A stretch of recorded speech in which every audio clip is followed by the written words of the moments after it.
Good morning. This is cycle 2, week 14, great artists. And so if you get your script and look at it, you will see we have at the very beginning, top of the page, it says review. So the week prior, we started great artists and we started Rembrandt. And so this week, it would be good at the beginning before you get into who we're talking about, Thomas Gainsborough, and you would just spend just a brief blip talking about Rembrandt. And so maybe asking the questions of, hey, do you remember who we learned about last week? Does anyone remember what he was known for? We have 3 facts that we knew about him. So I just put a little blurb at the top there so that way to help trigger your memory and theirs for asking them questions to see what they remember, to help with them remembering who we've talked about and maybe a little bit about them. So next, you'll want to get right into who we're talking about. We're talking about Thomas Gainsborough. There's 3 main facts you can read about in your art script. Briefly, he had 372 paintings. It doesn't sound like a lot to us for modern day, but that actually was a lot of paintings back then. He was a quick painter and was known for painting quickly through things. And so that was actually a really great skill that he had to be able to do that many paintings. He was also best known for doing portraits, but he preferred doing landscapes. So that's something to note about him. And something you can maybe talk about with the kids is that just because you prefer something doesn't mean that might end up being what you end up doing for your career or for life. And so you could, if you choose to, you could potentially go that route and talk about that as you're talking about and showing them your pictures. So you do have in your art folder the one that we gave to you in your art bin has that big folder. And so you're going to want to get that out for great artists because we do have pictures of their work and sometimes pictures of the artist. And so you want to get that, has the post-it note for the year and the week.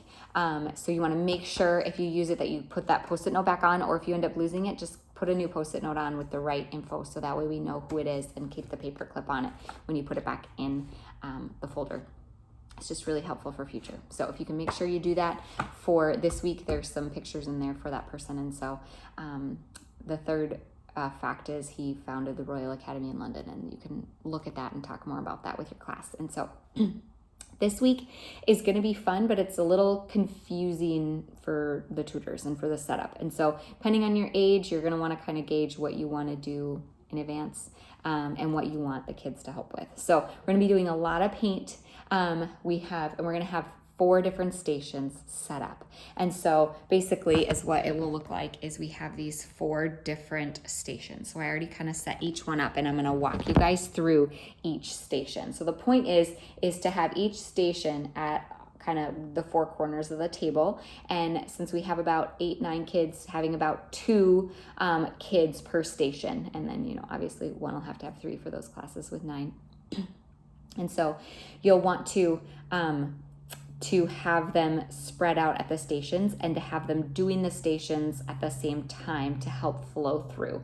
And they're going to be flowing through the stations relatively quickly. So each station will have about 2 to 3 minutes each that you'll want to do and then move on to the next. So Gainsborough was known for working quickly through things, using a light palette and easy strokes. And then he was also very well known for using different techniques and different materials. So that's why we're going to be doing that this morning. We're going to try to kind of work through it, not sit here and take our time and make this beautiful painting or beautiful portrait. The point is to use different materials, playing with it, relatively quickly.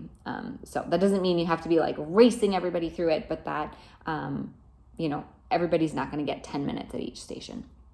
So that's the setup. And we do have some inconsistencies in the script and what the video says. So listen to the video. We did the scripts in advance, trying to copy what Rachel had previously in these videos. And we ended up not being able to duplicate everything. So that's why make sure you listen to the video. So it says in the materials list that you will have a 11 by 17 white cardstock. We actually didn't end up getting that. We ended up just using the cardstock we have, but now every kid will get 2.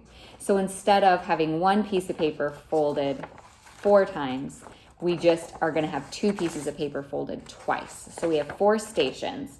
And so we will have more room actually to do 1, 2, 3, 4 of the different stations. Don't tape the pieces of paper together because then they won't go back in their art folders very well. Where this way, you could even put them in their art folders once they're dry, and then they will have it opened up together at the end. And then this way they'll be able to stay in their art folders for them to be able to see in future, where an 11 by 17 just won't fit in them. So this is what we're going to be using. It does not matter. You don't need to label the stations. It doesn't matter which one goes where. It's kind of just making sure that one station is in just this section and then the next station's in a different section, and that you don't intermix and bleed the sections basically. So first I'm going to talk through the next discrepancy is neon paint. We said we have neon paint, but we bought so much paint this year and we have so much paint already to use that we just thought it wasn't very economical to buy a whole nother thing of paint just to have neon, when it really doesn't look any cooler than just having one of our normal colors. So we ended up deciding try to stick with a lighter color. So I stuck with a lighter color for this one, for the bubble wrap experiment. So stick with a lighter color so that way there's a contrast of the various different stations. So you'll want to have, we gave enough for everybody to have. This is even a little big, so you could cut it if you wanted. It's just bubble wrap that we've cut up for you. And then we also have a lot of clothespins available. And so if the kids don't want to put it in and maybe get their hands dirty, they can use this and smush it in, and then basically kind of stamping. I personally think it's kind of hard to use that, but you know, you get to do what you want with your class, or if the kids want to do something different. But you're basically just patting it down, getting it real good, a lot of paint, maybe not too much paint. And then you're just going to be putting it on the paper. And so putting it on the paper and then pulling it up. We're not going to do all different colors. The point is just to use the one color and to kind of use it as a stamp. And so this will most likely take the kids less than 2 to 4 minutes, but you kind of get the gist of stamping and seeing how using this material with this paint and kind of what that does. So that's that. There's enough of these for everyone to have their own. So it might be a good idea to have, we have extra plates, to maybe have an extra plate to put the discard ones on so it doesn't get all jumbled, or maybe a paper towel or a napkin to put the discarded ones on so that it's not getting everything icky everywhere. So that's the first station. The next station is darker colors. So the colors you want to use are just the normal tempera paint that you have for the first 2. So just make sure you're picking a light color and a dark color. The only other thing that you're going to want to make sure that you pay attention to when picking these colors is that you pick a different color than the glitter color that's in your consumables bag. So in your consumables bag that we have for you for week 14, it will come with a little paint like this. So you just want to make sure that it's a different color than the one that you have. I also have these. These are the ones in my week, but the colors I have are the exact same. So it wouldn't be very good if these were our colors for glitter paint to pick these 2, because then you're going to end up with all the same color. It's not the end of the world if you choose to do that. You can still see the contrast of glitter versus non-glitter, but it's kind of fun to pick different colors. So when picking, whoever has the art bin for that week, when picking the colors, just make sure that it's a different color. They're both different colors than both of them, because we ended up getting glitter paint in these smaller containers rather than getting one big thing of glitter paint. So that way each tutor can just have one of the paints. So you keep one and you give one to your art partner. And don't worry about doing double colors and stuff. It's just easier for the purpose of our experiment to just, you pick the one color and they get the other color. So if I would have had these 2 colors, picking these 2 colors probably isn't the best. And so since those were my colors and these are the only colors I happen to have, this one works. So this is the color I did. So that's the other discrepancy in the notes, is the glitter paint originally was going to come in those little Gladware containers. And so now we have these. So it talks about Gladware containers for shared paint, and we're not actually going to need those now. So we have enough of the paint that everybody has that we can just use the paper plates and keep that consistency. So that's the other news. So dark colors, moving on.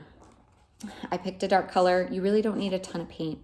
This is plenty. If you end up needing to use more, you can just squirt more on, but then that way we're not wasting just a ton of paint. So that really is plenty. We have a ton of these little animals. Everybody has a bag full. You can kind of scatter them on the table. The kids can kind of sort through and pick different ones. If they want to use a couple different kinds, is totally fine. And the point is they are making little animal tracks. So you're putting the animal in the paint like that. And this one you can see his tail even kind of drags, which is kind of fun. And then they're taking their paper and they're making footprints if they can, and kind of seeing what happens, how that's different from another animal, maybe coming along and making fun designs and fun prints with their feet, and seeing how that works differently on a substance. You might want paper towels nearby so you can wipe the feet off if kids are wanting to share or use different ones different times. So that's station 2. The next station is glitter paint and eggshells. So we don't have eggshells in your consumables bag. Jenny and I are going to bring that. We're going to just use the eggs that we have that week and rinse them off real good so people can have them. This is one where the clothespin will probably be a good idea to use too, to kind of pick it up, put it in the paint, and then drag it across your next one to work through what that looks like and talk through that and stuff too. So that's the next one. The glitter paint goes with the eggshells, and so that's all in your notes. That's all correct. And the last station is shaving cream. If you have extra shaving cream, please use that shaving cream from when we did it in week 3. We gave you guys a lot of shaving cream for that week because we weren't sure how much the kids were going to use. So please let us know if you need more shaving cream, but you should have enough shaving cream in that to keep for this week as well. But if not, just let us know. And then you will have a bag full of feathers. So please don't reuse the feathers. Throw away whatever feathers you use. We don't need to worry about keeping them. We have plenty for everybody to be using this year. So, and maybe even to keep for next time. But you'll want to just have the kids are kind of taking shaving cream with a feather and dusting it on and kind of seeing what that looks like. And so they can have fun with it, be real clumpy, or whatever it is they want to do. It will eventually, as it kind of dries, fade away since it's white on white, but that's okay. The point is that you're like working on painting with a different texture and such. So when you're done with that and all the kids have each gone around to each of their stations, then you can sit them down and kind of talk to them about what was their favorite station, what are the things they liked and didn't like, how was using different mediums different. And so you can kind of talk through that. If you have extra time, you could let them play around a little bit more if you really want, or you could just be done. So good luck. Oh yeah, one extra thing. The bag of animals, please don't leave them wet and seal it. Try to dry them off with paper towels if you can, but if they are a little bit wet, which they probably will be, try to keep the bag open. Otherwise, you're going to end up getting a lot of mildew. So please make sure you try to do that. Good luck.